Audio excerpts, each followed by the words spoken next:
Okay, welcome everybody. I'm Tina Campbell, the New York and Connecticut regional partner of Master Networks. We are a national networking organization, and we're doing the regional New York, Connecticut regional training today.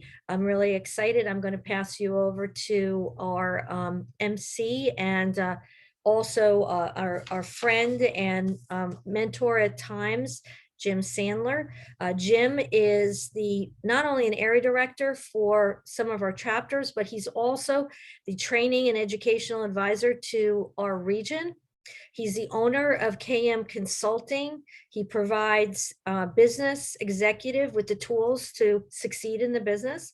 And he's even, like, he doesn't have, enough time in the day to do all this, but he's also an adjunct professor for two SUNYs. And he does that with, young people on the entrepreneurship training. So I just think that's wonderful, because one of the things with Jim that I know about him is he talks the talk and he walks the walk. So I'm going to turn it over to you, Jim, and just thank you all. And I appreciate Theresa and Dave Jenks, my friends and my business associates, for coming today to talk to you. So go ahead. Thank you so much for that introduction, Tina, and welcome everybody. As you know, this is the fourth of our training exhibitions, and we've had some excellent response to that with some exceptional speakers. Today we have some really exceptional speakers. We're going to lead off with Theresa Cifali, and then we're going to have a talk from the master of Master Networks University, Dave Jenks. And I'm really honored on behalf of the New York area region to welcome both of these speakers to speak to us and give us some tremendous training on the topic number 4, which is timing. Then just before I introduce Theresa as our first speaker, I just want to let you know that please mark your calendars for August 19th, which is going to be our next training program, training workshop, and it's going to be on team building. So it will be the same time, the same channel. Please set your calendar for that. And if you like today, please get in touch with our speakers afterwards to let them know what you thought, and perhaps they can give you some of their expertise. So the first speaker today is Theresa Cifali. She is a recovering workaholic and a productivity specialist, as well as a business coach. She's built 4 successful businesses over the course of her 32-year entrepreneurial journey, but didn't learn that success comes more from doing the right thing at the right time than from doing everything right, until she was in her 3rd business and found herself working 16-hour days. I'm sure many of you can relate to that. Her own frenzied path led her to discover which actions were essential to the growth of the business. The rest she let go or outsourced. Now she has the freedom and flexibility that makes her happy. And without further ado, I'd like to welcome Theresa Cifali.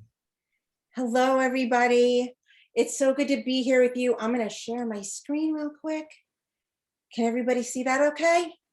Yes, awesome. I see a lot of nods. Awesome. Well, welcome to today's presentation. Save time and get more done with this 3-step strategy. I am so thrilled to be here with you today, and I'm really honored to be the opening act for the incredible Dave Jenks. This is really an honor. So thank you for having me. Are you all ready to be wowed? Yes? Give me a thumbs up. Awesome. I know I am. Okay, let's make this happen. Let's hit play. That's so much better. Here we go. For those of you who may not know me, my name is Theresa Cifali. I'd like to give a quick photo credit to the talented Jean Turman, who's the president of the North Jersey chapter. She makes you look good, and this is her beautiful work. I'm the CEO and founder of Daily Achievers, which I formed earlier this year with the help of Mr. Brian Hand from the Lower Westchester chapter. So we are really all about helping each other here. I've had a business of my own in one form or another since the tender age of 17. I sang professionally for 25 years, I worked with manufacturers like Velcro and Elmer's as a professional craft designer for over 20 years. I owned a publishing company, and now I'm a productivity coach. As Jim mentioned, I'm also a recovering workaholic, which led me to the coaching that I do today. I went from 16 to 18-hour days, 7 days a week, trying to do all the things, whether they were good for my business or not, to focusing on only what truly matters to the success of my business. And now I help others do the same. I'm the co-host of the Messy Desk podcast, where my best friend, Megan Monahan, who's a brilliant content marketer, and I talk all about things marketing productivity. And we recently celebrated our 1-year anniversary, which, if you don't know much about podcasting, is a big deal. I've also been a member of Master Networks for quite a while now. I belong to 2 chapters. I'm a member of the Yorktown chapter with Sammy Vecchiola, and a new member advisor for the Friday White Plains chapter. Now, as someone who is a stickler for time and how I spend it, I propose we make the most of what we have together today. So since you're here, please remove any distractions. I'm ready to focus. How about you? You guys ready to focus? Awesome. Who's ever felt like this? You get to the end of your day, but you have no idea where the time went or what you actually accomplished. Yeah? This was me for sure. Well, this happens to all of us. It's a big problem when this is how you feel every single day. It shouldn't be like this, and it doesn't have to be. I'm sure you've heard that the definition of crazy is doing the same thing over and over, but expecting a different result. Well, I agree with Albert Einstein here. If you want different results, it's time to change something. And speaking of time, managing it can often feel just like this. Really overwhelming, because it either feels like you're managing your time or your time is managing you. And look, time is one of those areas, like money, that we all have beliefs about, often self-limiting. We either believe that the answer is to manage our time better, or we flat out believe that there just isn't enough of it, no matter what we do. Whatever you believe, how you're using your time can greatly impact the progress you make in your business. Now, if you've been looking all over the interwebs for solutions to your time management issues, I challenge you to stop that and instead look to yourself. Start by asking yourself one very important question. Why are you struggling to make the progress that you want? Of course, when it comes to the daily activities in your business, there are things that aren't in your control or things you can't anticipate. Those, of course, affect the amount of time you have to work on your business. For example, a child gets sick, or an elderly parent needs you, or you experience some tech issues.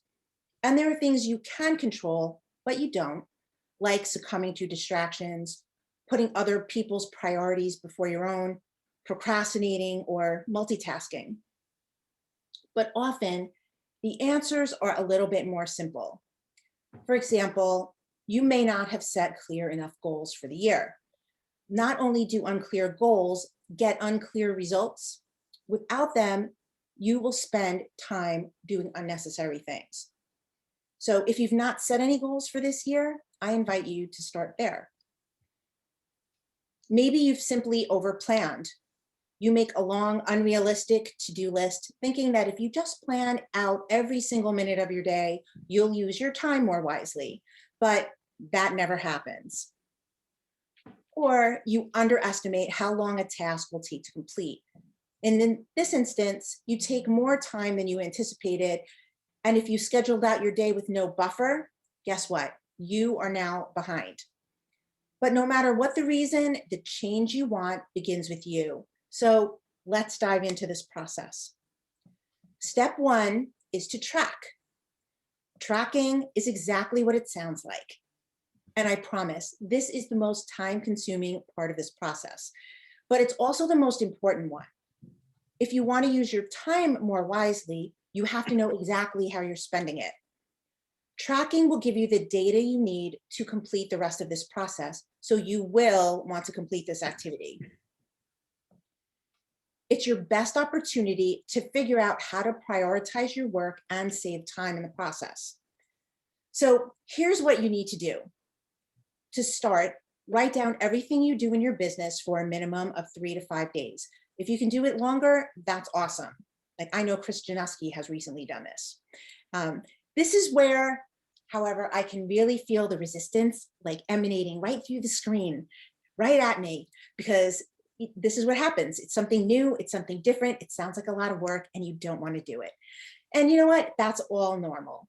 But I'll remind you, different results require doing something different. And sometimes that quote unquote different means slowing down before you can speed up. You also want to be really consistent with your tracking so that you collect accurate data. And you want to choose one method to track. Please don't use the Post-it note method. A spreadsheet, pen and paper, nothing fancy, just do whatever's easiest for you. And a little bonus tip, if you can, write down how much time you're spending on each task. You'll likely discover that certain things are taking you way longer than you thought or they should. Once you have this information, you can create systems around those things, and this will aid in freeing up time. Okay, step 2 is to analyze and categorize. What are you going to do with all this great data you've amassed? This is where you're going to take that information and run it through tracking and classifying it. It's way easier than the tracking process, I promise you. However, you will really want to be analytical here. This is not the time for emotion or ego. It's time to be super honest. Because you are going to divide your tasks into 4 groups: dump, defer, delegate, and do. Let's dive deeper into each area, and then I'll take you through a quick example. Sound good? Thumbs up? Awesome. Okay, you'll start with the tasks that you want to dump. And right about now is where you'll look at the list that you've amassed and you'll say, nothing can go. But I urge you to look again and take an honest look. Here's what you should be asking yourself. What isn't serving a clear purpose? AKA, why does it matter? What is it helping you do? What is it helping you achieve? If you can't answer that, then let it go. Are there any redundancies in your tasks? Can you consolidate? And what doesn't fit into your business model? Is there something you're trying to accomplish that really doesn't make sense for your business? And what time commitments are you making? What can you say no to or cut back on? Next, you're going to choose any tasks or projects to defer. When you defer a task, you're saving it for a later date. You're not saying no to it, you're saying not now. Here are a couple of framing questions. Are you trying to execute too many tactics, strategies, or projects at the same time? If so, take some of them off your plate.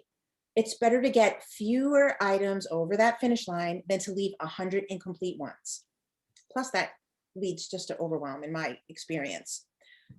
Sometimes you just might not have the resources, either in time, money, or skill, to execute a strategy in your business.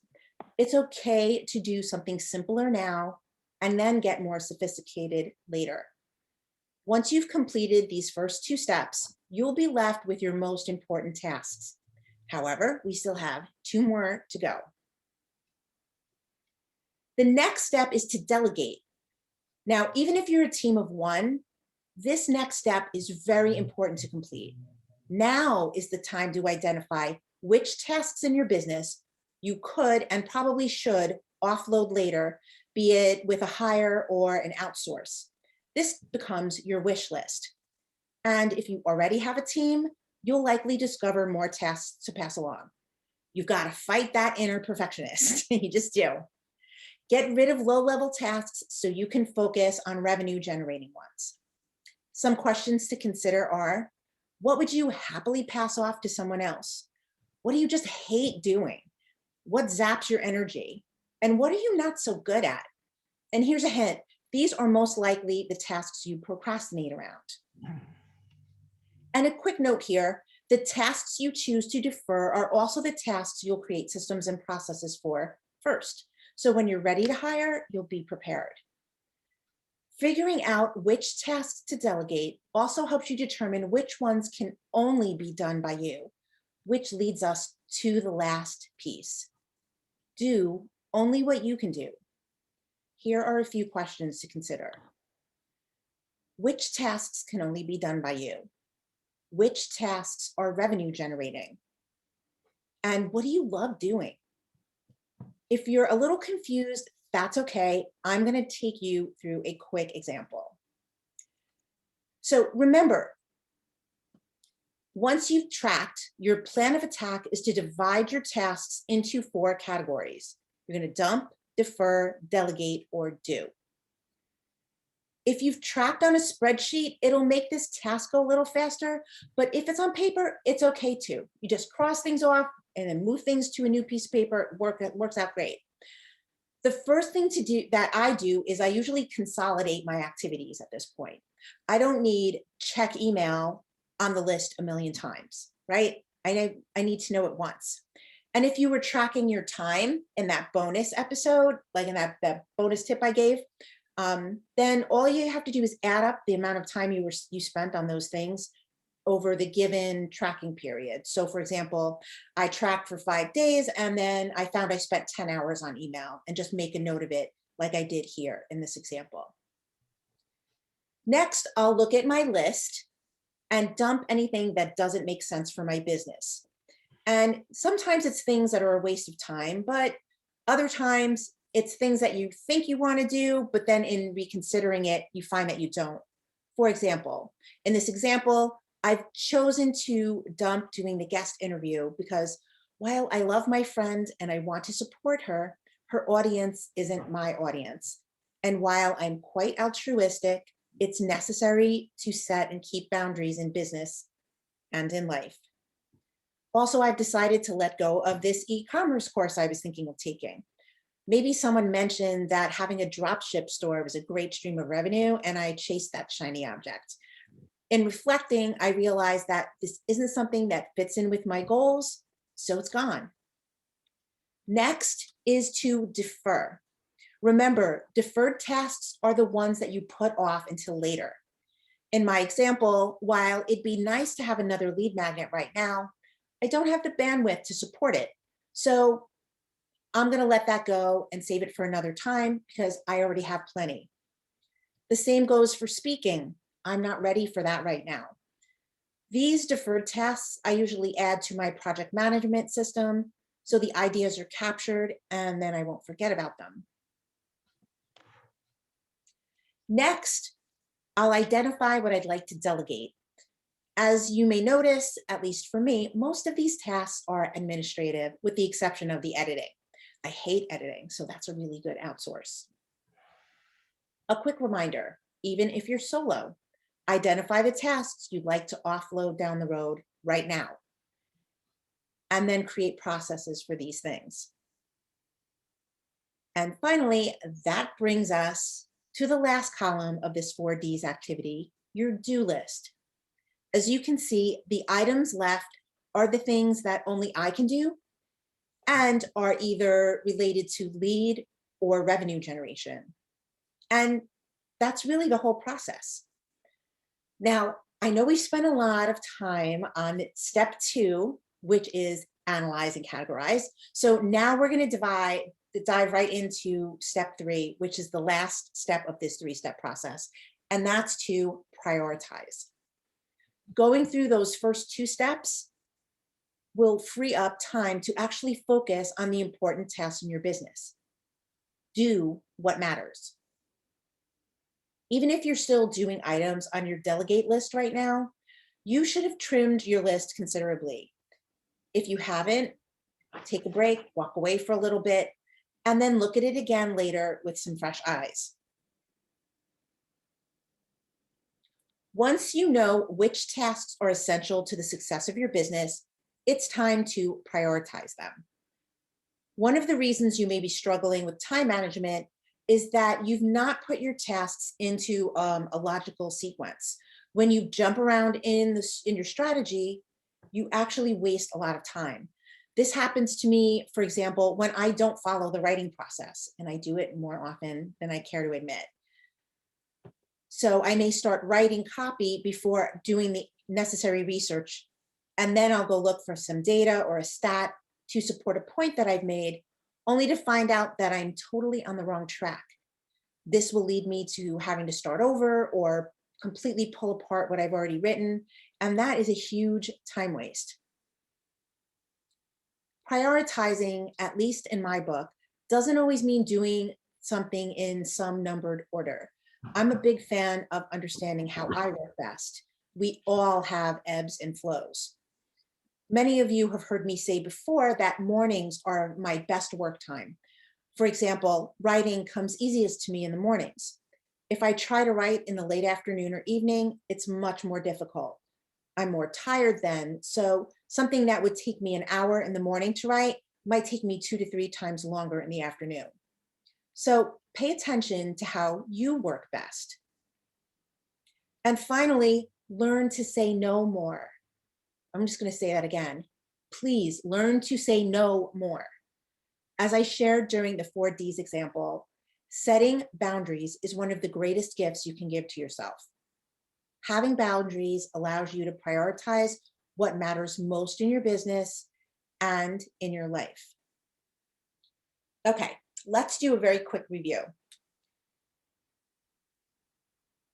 The 3-step process to save time and get more done is: 1, track your activities for 3 to 5 days. 2, analyze and categorize those activities into 4 groups: dump, defer, delegate, and do. Step 3 is to prioritize. And that's the entire strategy. I do this a couple of times a year. It helps me stay on track to achieve my goals. But most importantly, it helps me identify how I'm spending my time. Therefore, I can make better choices and stay focused on what truly matters. And I know that it can do the same for you.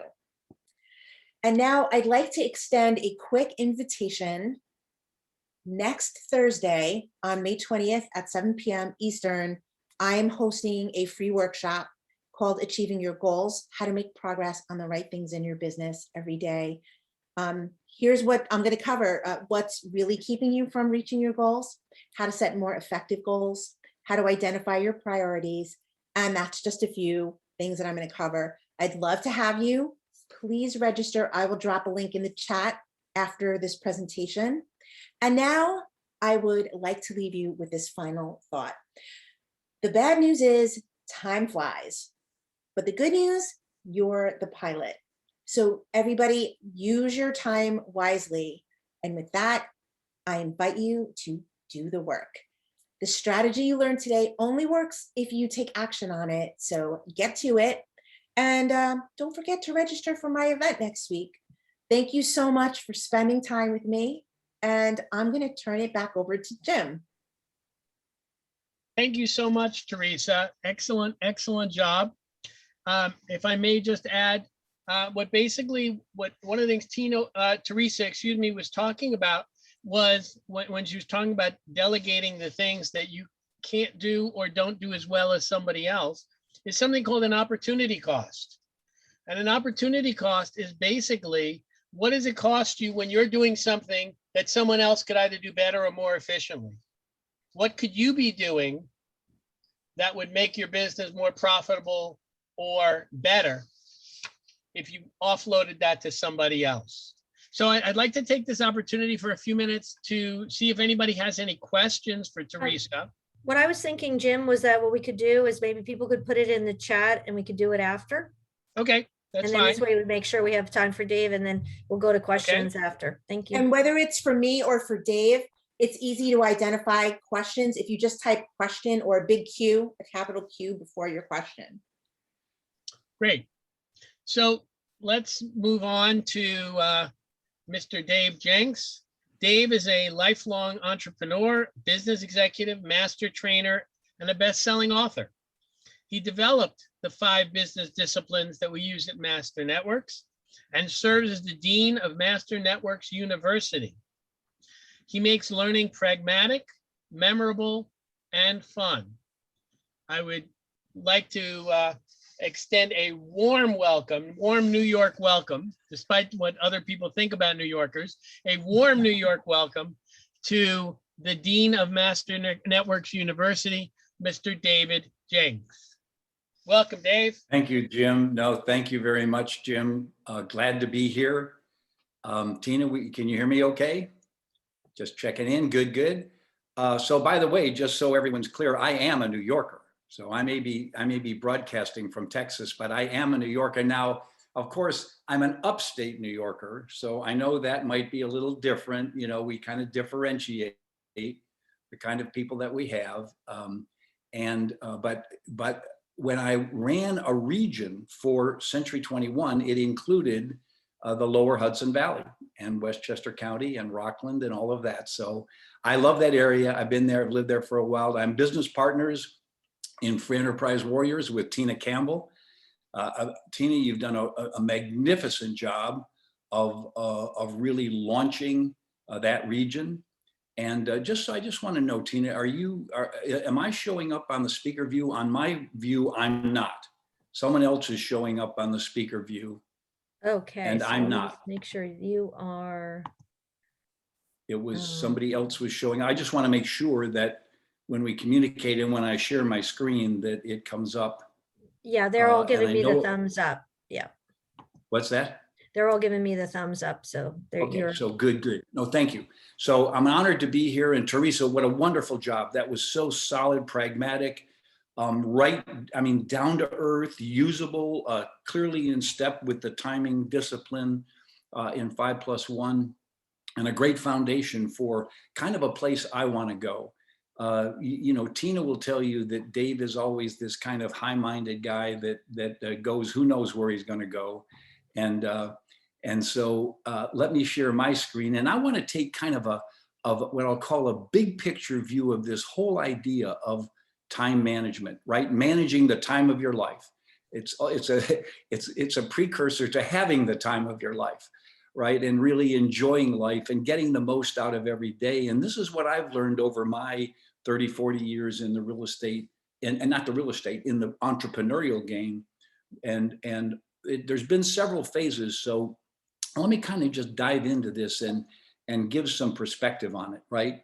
The first thing is to understand that it's a journey. It's a journey for all of us. And what priorities work for you today and what methods, maybe they'll change over time.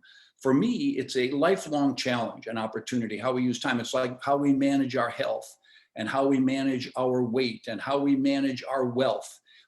There are several lifelong issues that we always deal with, whether we're entrepreneurs or anyone else, and how we use our time is fundamental to how we use the gifts God has given us to live and to serve. For me, I went through the phases of being a trainer where I had to learn my own productivity and my own learning skills and my own ability to convey them. It was very personal. Then I became a leader of trainers with Century 21 up in upstate New York, and actually 3 states. And I had to impact other people, and I had to manage my time in a way that influenced other people, not just my own creativity. Then I became an executive, first a regional director for Century 21 for 3 states out of Rochester, New York. And then they moved me to Texas, gave me the opportunity to become a divisional president of Century 21 of 7 states and 500 offices and a staff of 70 people. And then I really had to learn that the kind of a whole new way of keeping track of multiple priorities, of having complicated business plans, of having a very demanding schedule with lots of moving pieces in it, right? Multiple priorities. And then I moved to become an influencer back then with a little startup company in Austin, Texas, 2,000 agents, 30 offices, based out of Austin, called Keller Williams, which is now, by the way, the #1 largest by 40%, bigger than any other real estate company in the world. And I helped lay the foundation for that. And I had to learn the skills, get right back of being an entrepreneur with a lean staff and doing priorities and figuring out what had to be done. And then adding to that to become an author of best-selling books. While I did all of that. And of course, then in my encore years now, I've become an influencer. I've done 200 Zoominars in the last year. I get to deal with leaders and salespeople, and my time management is different now because it's all about my own personal productivity. Again, I'm not managing anybody. So it's interesting how it changes over your lives. And I've had mentors, and I would have you look at your life and say, who around me manages their life and their time in a way that I benefit from? One of my first one was in upstate New York. Dr. Clifton C. Thorne was the vice president of State University of New York at Albany, when that's what it was called. And then he became the vice chancellor of the whole State University of New York system. And he left me, he was my mentor as an executive, and he said, Dave, get this, the unplanned day is not worth living. Whoa, talk about a standard. The unplanned day is not worth living. That was his philosophy. And I'll tell you what, it impacted me. I don't know if I believe that same thing, but boy, it impacted me. And then a gentleman by the name of Floyd Wickman in the real estate industry said, gave me a quote that I will never forget. He said, Dave, it's what you do when you don't have to that will determine what you become when you can no longer help it. That's a little Zen, right? It's what you do when you don't have to that will determine what you become when you can no longer help it. And I thought about that. That's true in health. It's true in relationships. It's true in wealth building. It's true in training and developing your sales abilities, your target marketing, all of those things, the way you think. It's what you do when you don't have to that will determine what you become when you can no longer help it. And then, of course, I got really embraced with the Stephen Covey 7 Habits of Highly Effective People. And that gave me a simple foundation to work in the way I attacked life. And then I got to work with Gary Keller. Now, understand, he's the founder of the largest real estate company in the world. And when I worked with him, here was his schedule. He would get into the office 9 or 9:30. Almost never before, unless there was an event. He would leave by 3:30 or 4 in the afternoon. And because he wanted to be with his family in the morning, he wanted to launch it with his own personal inspirational studies and spiritual studies. He wanted to work out. He wanted to have breakfast with his family, which he cooked, by the way. Then he wanted to plan his day. Then he would come, and then he would leave early because he wanted to be there when his son came home from school. He said he's a teenager. At that time, he was actually, I think, 9 or 10, but he said, that's precious time and I will not have it again. I'm going to use that. So here's a guy who had that kind of balance, and yet he built the greatest real estate company in the history of the industry. And how did he do it? Focus. His key, I learned from him, focus. It's what you focus on that matters and how you use your time. Nobody used time like Gary did. Total focus, total sense of priorities, total control. No one else interrupted his schedule, nobody. And then Mo Anderson taught me a different lesson. She was the CEO of then the company that became the largest real estate company and one of its owners. And Mo taught me the importance of work ethic. Get the work, just as Theresa said, go do the work. Mo Anderson was a worker. No one had a work ethic beyond hers. She would spend 16, 18 hours a day working because she cared about the business. She also worked in building a lot of other personal activities into her life, but she had a work ethic. So, a combination of focus and work ethic and knowing what you want and doing the things you need to now. And I would just tell you the habits I built in my life first were intention, that I started to live more intentionally. I had goals, I had written goals that spurred me from being just a district manager in upstate New York all the way to becoming a CEO of a division, and then my work with Keller Williams. It's that idea of having intentionality in your life, knowing what you want, why you want it, when you're going to do it, and how you're going to do it.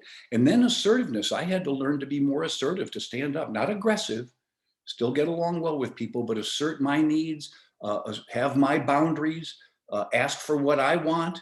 I think that's a key to getting what you want is you need to become more assertive. And there's a wonderful document I have called the Assertiveness Bill of Rights. It's a one-page document. I put it up in front of me. I looked at it every day for 2 years, and it made me a more stand-up, take charge, assertive person. It was a big deal. By the way, I'll tell you in a second how you can get a copy of that from me.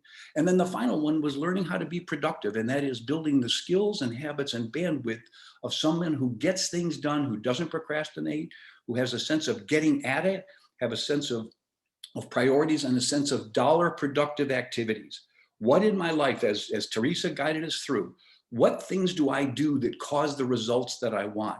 Those are dollar productive activities. And how can I fill my schedule more and more with dollar productive activities? And then, as you'll learn at the next session, how do I get leverage through other people so I can be more dollar productive? So that was the whole thing. So let me give you a little fun trip through this journey of taking control of your time. I think there's a 3-step process, a little different from the real pragmatic one that Theresa just gave us. But number one, you have to give yourself permission to use your time as you wish.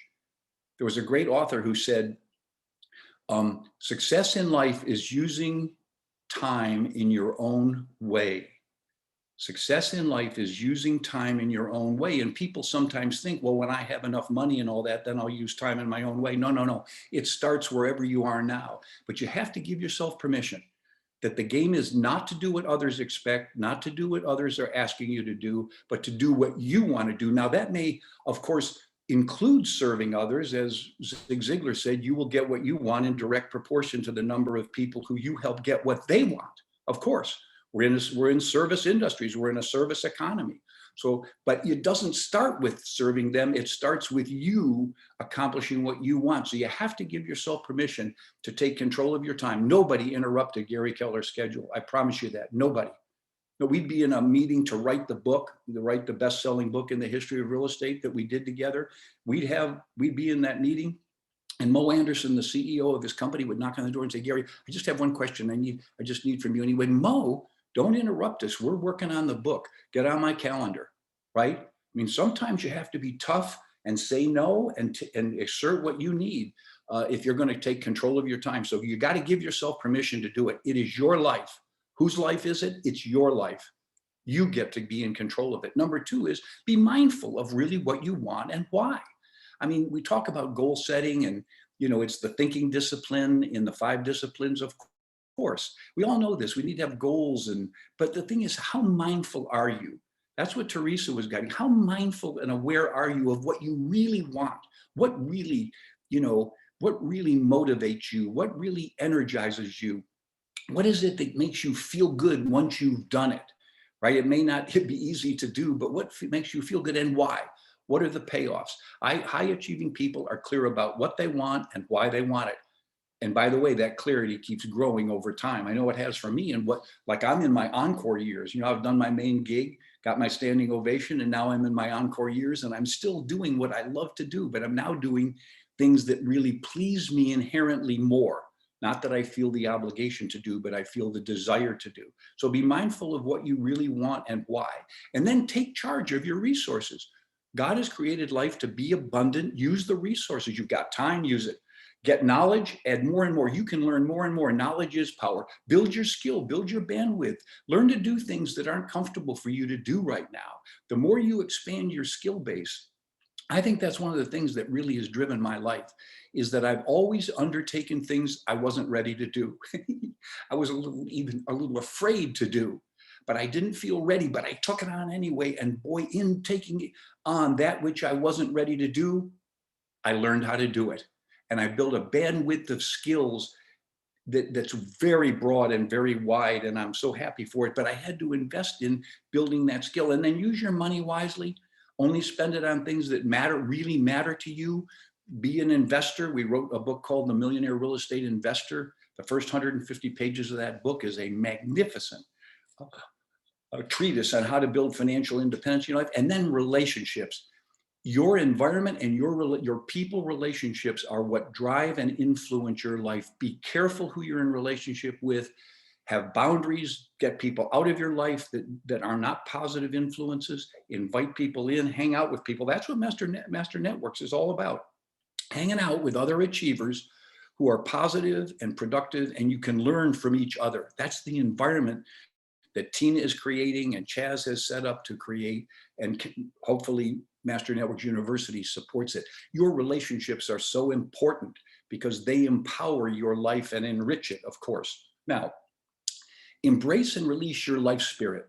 I'm a spiritual person. I believe that the Creator has endowed us with inherent nature in us that is unique to each of us. and his empowered kids. We see it. They're enthusiastic.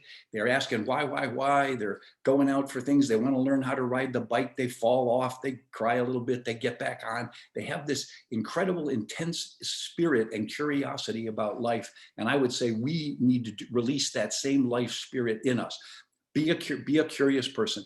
Be a seeker. Come to learning. One of the things I believe about high achieving entrepreneurs is they are learning based. They come to more training just like this because they want to be their mind open up. They want to learn new things. They don't think they already know it all, right?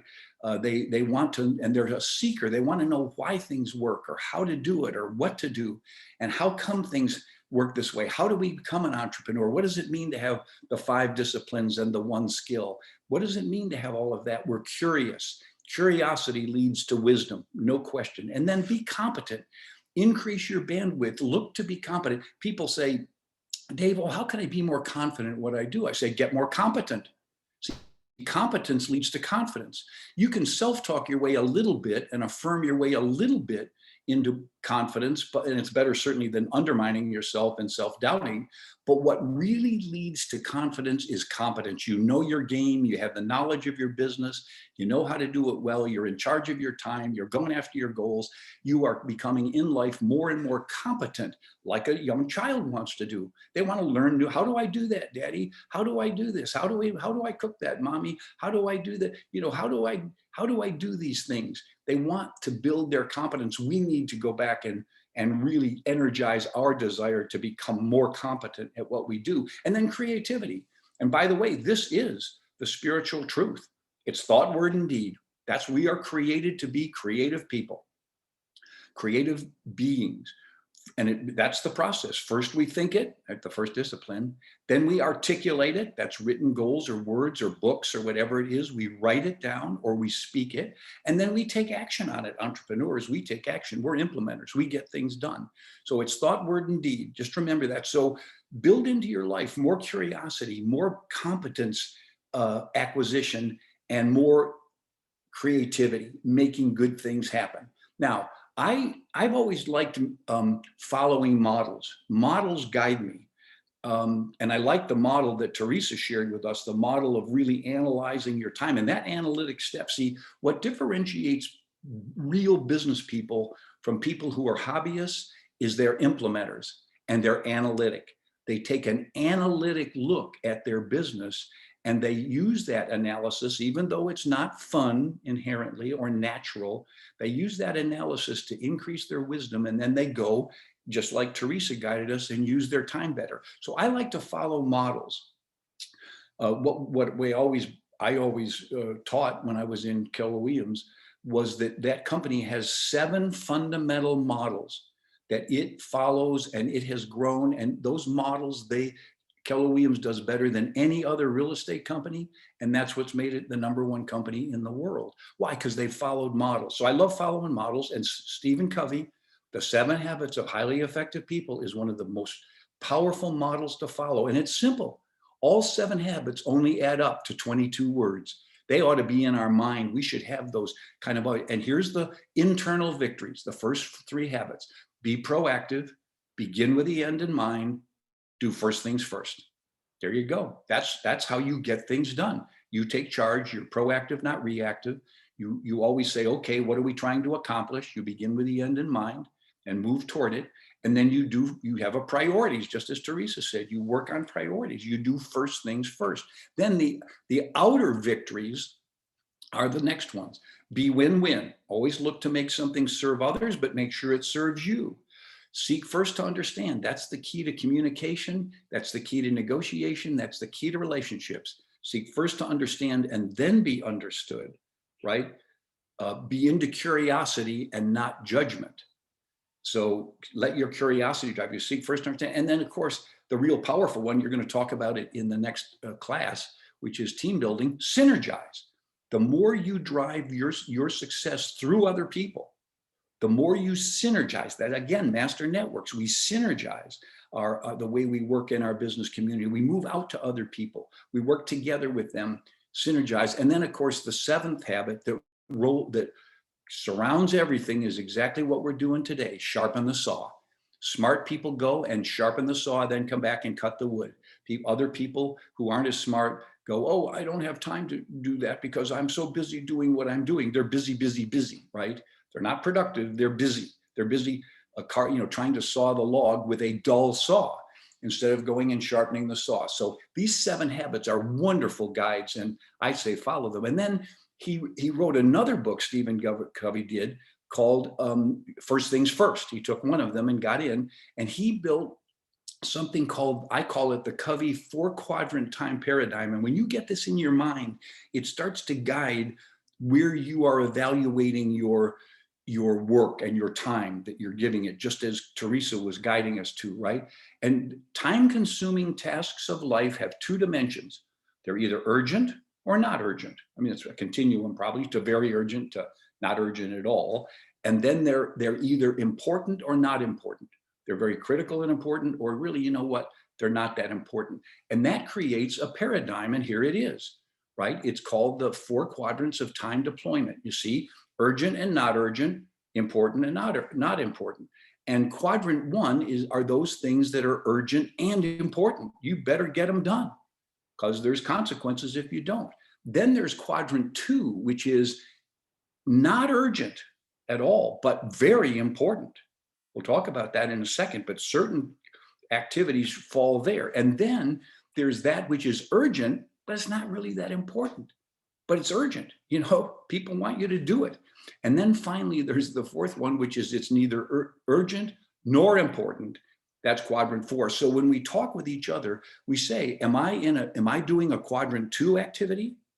Or am I doing a 1 or a 3? Or am I off doing a 4? Let's take a look at what that means.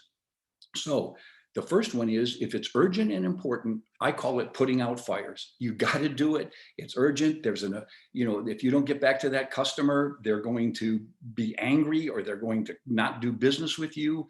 If you don't get this done, if you don't get registered, your kids registered for school, they won't get to go to that school. There's a lot of things in that putting out fires, but you've got to get them done. And that's a lot of times in our life, we feel like we're covered up with putting out fires. Then there's the part that I'm going to drop down to quadrant 3. And that's where we're busy, busy, busy, but not getting things done. And we finish the end of the day and go, man, I worked hard, but what did I get done? Right? I call it spinning wheels. You're just spinning wheels, action, action, action, no progress. But that's a quadrant. There's a lot of it there. And we're going to talk about that in a second. I'm going to ask people to, in your own way, to analyze things in your life and what fits. And then we go up to what's called the best quadrant, and that is quadrant 2. It's not urgent, but it's important. As Floyd Wickman says, it's what you do when you don't have to, not urgent, that will determine what you become when you can no longer help it. It's important. So we'll talk about what's there, but you want to fire as many activities up into quadrant 2 as you can. And then, of course, there's the killing time. We're just killing time, right? We're just, kind of doing nothing, laying back, escaping, procrastinating, whatever it is. That's quadrant 4. We'd like to minimize the time we spend in quadrant 4. By the way, vacations are not quadrant 4. Vacations are quadrant 2. In other words, that when we plan a vacation with our family, or a renewal or recreation, or we do meditation, or we do working out, that's quadrant 2. That's not, now if we just all of a sudden give up and escape and couch potato it or Netflix it without a plan, then now we're down into killing time. Okay, so the difference between 2 and 4 is your intentionality. Okay, and now what we know is what's up into quadrant 1: urgent deadlines, meeting deadlines, emergencies happen. It's stress, right? So many of our days are filled with people demanding things, and they got to get done, and I got to get them done, and oh my God, how did I let that go, right? And then there's the spinning wheels: email, paperwork, people interrupting you, wanting you to do something that isn't on your priority list, but it distracts you, or getting distracted by things. And that's where we get busy, busy, busy. You can think of a lot of things that take up your time and demand your attention. They have a sense of urgency about them. It's like Mo Anderson sticking her head in the door and saying, Gary, I just have one question I need to ask. And Gary goes, sorry. You're not quadrant two. You're not quadrant two right now. You think you are, but no, you're a distraction.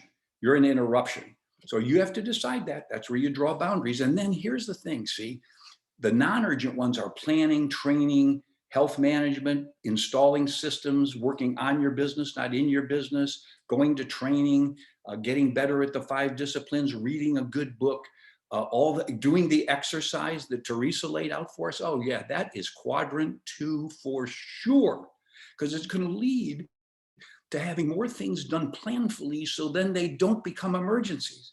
See, if you plan for things ahead of time, then they don't become urgent.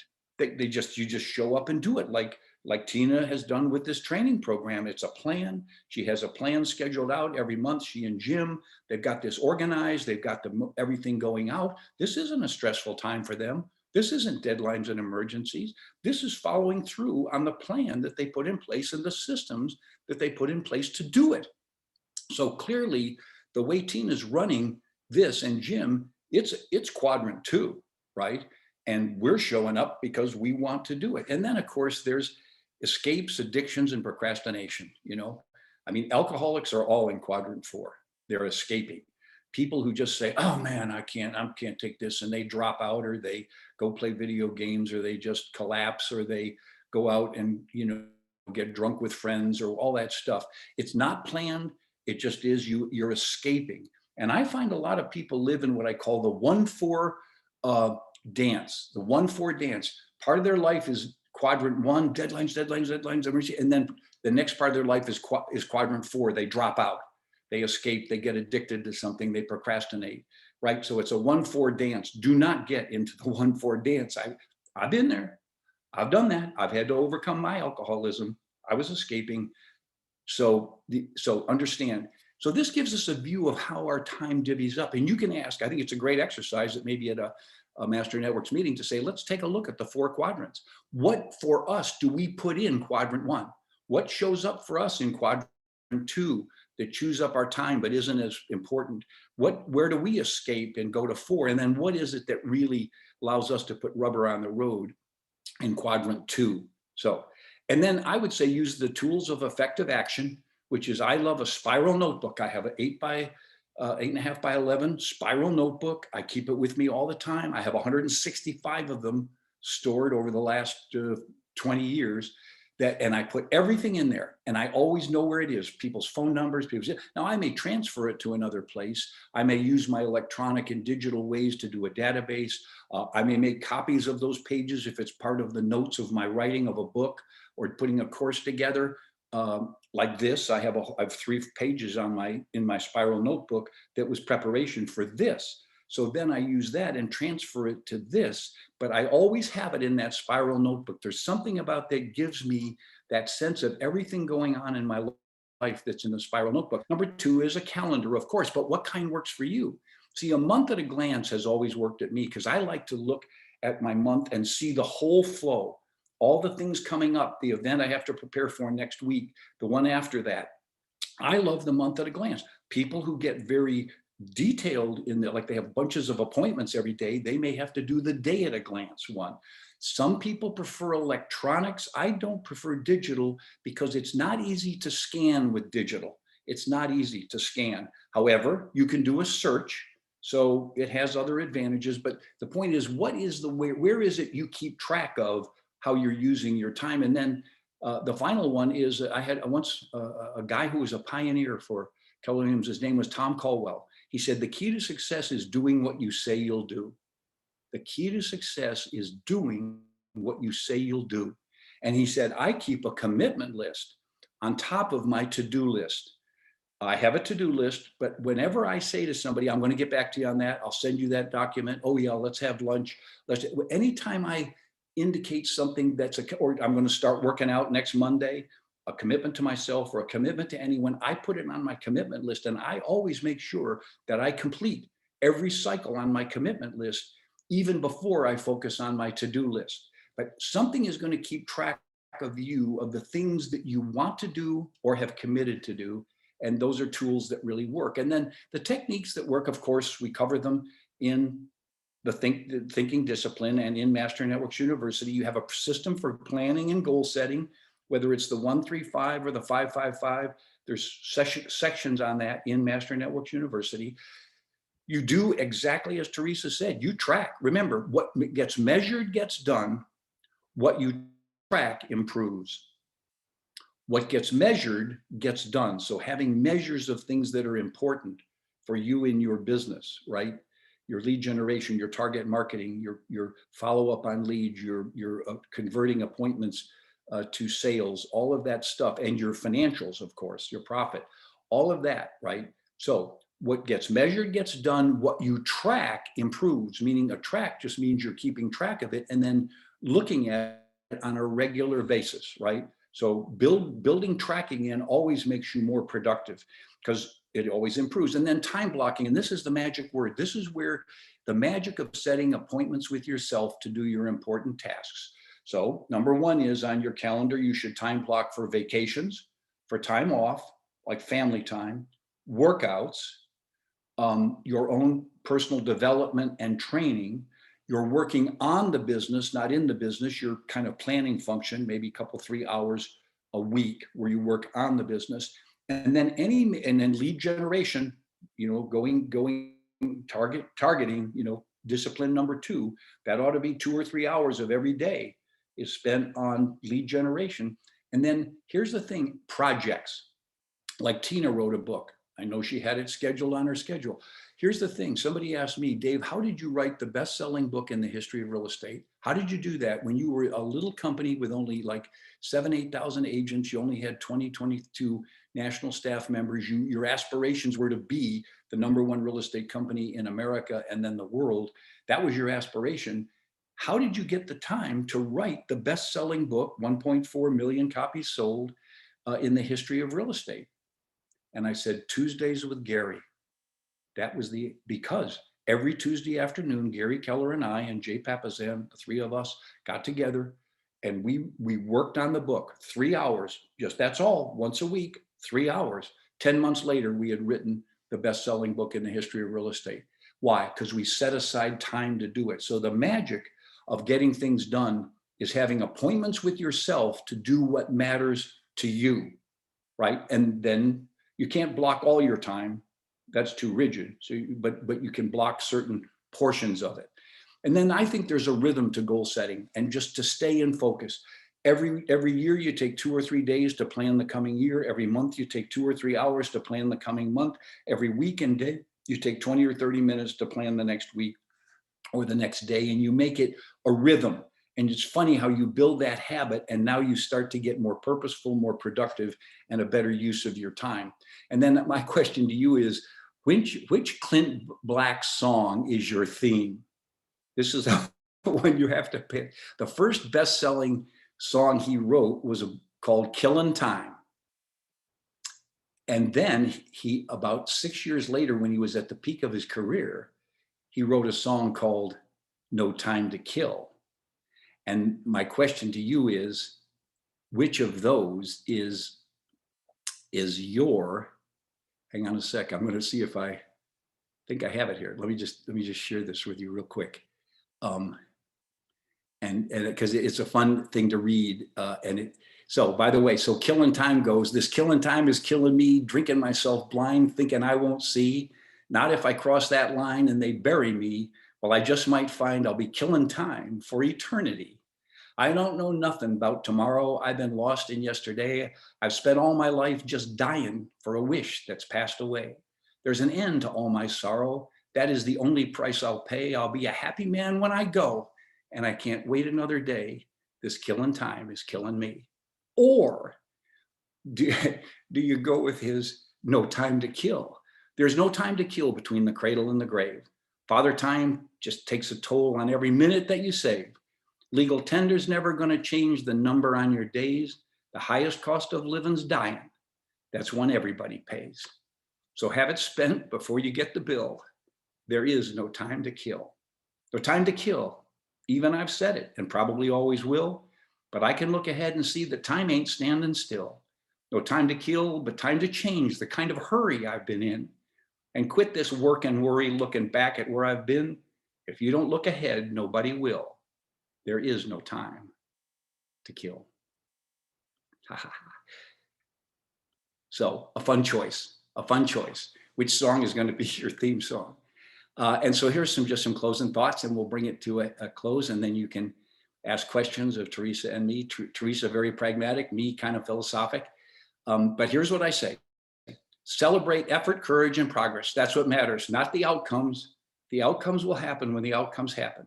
But if you give effort, if you have the courage to try things you're not ready to do or you feel uncomfortable doing, and then if you just make progress, right? And that, remember that constant improvement beats delayed perfection.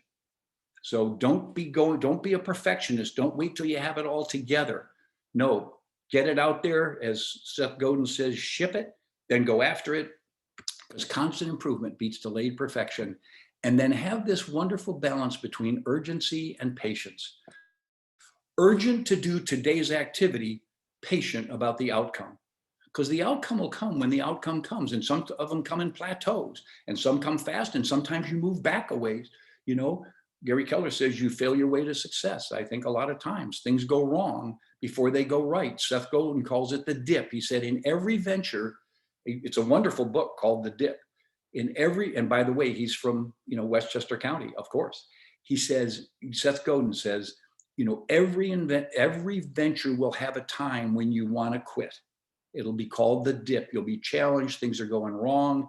You feel stretched. You're not sure of yourself. And the question is, what do? Do you quit? Now, by the way, sometimes that's the right thing to do, because you say, this isn't what I was meant to do. Nothing wrong with that. Changing course. Or are you going to power your way through and come out the other side? What you don't know about that, outcomes you can't control. You can control activities intended to lead to outcomes. So have a sense of urgency about today, and then a patience. And then I just say, because life is a gift, owning your own business and running your own business is an opportunity. And I just say, enjoy the journey.